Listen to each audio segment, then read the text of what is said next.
1969 సంవత్సరంలో నీల్ ఆర్మ్స్ట్రాంగ్ మొట్టమొదటిగా చంద్రుడి మీద అడుగుపెట్టాడు. A small step of a man is a giant leap for mankind. ప్రపంచంలో ఒక మానవుడు చంద్రుడి మీద పెట్టిన ఆ అడుగు మనుష్య జాతికి ఓ పెద్ద ముందడుగు అని, joint leap of man kind అని ఆ అడుగును పిలుస్తూ ఉంటారు. 1969లో నీల్ ఆర్మ్స్ట్రాంగ్ చంద్రుడి మీద అడుగుపెట్టి ఒక 4 లక్షల కిలోమీటర్లు ఉంటుంది చంద్రుడు భూమికి మధ్య దూరం.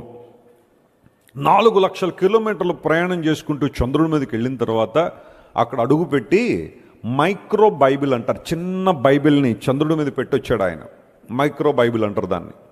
ఆ తర్వాత అక్కడ వారు కొన్ని పరిశీలనలు చేసి పరిశోధనలు చేసి మరలా తిరిగి వచ్చారు. క్షేమంగా తిరిగి రావడం కూడా చాలా ప్రాముఖ్యమైన అంశమే 1969లో. అయితే నీల్ ఆర్మ్స్ట్రాంగ్ చంద్రుడి మీదకి వెళ్ళొచ్చిన తర్వాత ఆయన నాసాలో ఒక సెక్యూర్డ్ జాబ్కి రిజైన్ చేశాడు. నాసాలో జాబ్ అనేది it's a dream for so many people. వారికి ఎంటీ చెక్స్ ఇస్తారట. ఎంటీ చెక్స్ అంటే మనం రాసుకోవాలి ఎంత కావాలో అంత. యూజువల్గా ఎవరికైనా శాలరీలు ఇచ్చేటప్పుడు నీకు నెలకింత అని అంటారు, కానీ కొన్ని సందర్భాల్లో ఆస్ట్రోనాట్స్ కావచ్చు, వాళ్ళకి ఏదైనా ఒక రిస్కీ జాబ్ చేస్తే వాళ్ళకి ఎంటీ చెక్స్ ఇస్తారట. ఆ చెక్లో మీరు ఎంత అమౌంట్ రాసుకుంటే అంత మీదే. అలాంటి ఉన్నతమైన అనుభవాల్లో ఉన్న నీల్ ఆర్మ్స్ట్రాంగ్ అంత ధనాన్ని సంపాదించగలిగే అవకాశం ఉన్నప్పటికీ కూడా ఆయన నాసాకి తిరిగి వచ్చిన తర్వాత చంద్రుడి మీద అడుగుపెట్టి వచ్చిన తర్వాత ఆయన ఏమన్నాడు తెలుసా? నేను ఇప్పటి నుంచి క్రీస్తు ప్రభు పాదసేవ చేసుకుంటాను, యేసయ్య సేవ చేస్తానన్నాడు.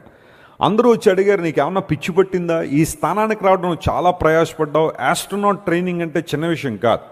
మీరు ఎవరైనా ఆస్ట్రోనాట్ అవ్వాలంటే ఒక చిన్న విషయం చెప్తాను. మిమ్మల్ని ఒక కుర్చీలో కూర్చోబెట్టి గిర్రని తిప్పుతారు కొన్ని గంటల పాటు, అలాగా తిరగాల్సిందే. కళ్ళు తిరిగిపోతే వామిటింగ్స్ అయిపోతూ ఉంటాయి, అసలు శరీరం సహకరించదు.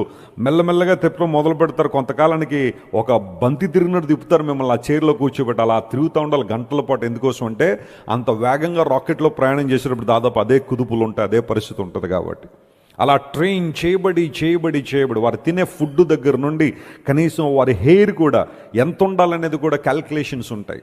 వారు వేసుకునే ఆ సూట్ దగ్గర నుంచి వారు తినే ఆహార పదార్థాలన్నీ కూడా ఎంతెంత ఉంటాయి. చిన్న ఆహార పదార్థాలు, ఆరెంజ్ జ్యూస్ కావాలనుకోండి, ఇంత బిళ్ళలాగా ఉంటుంది ఒక చిన్న ఆరెంజ్ స్లైస్.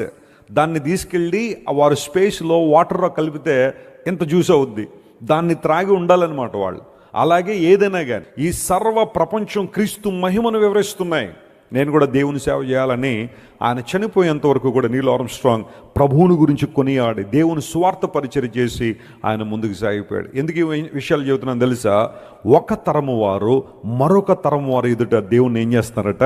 కొనియాడుతున్నారు.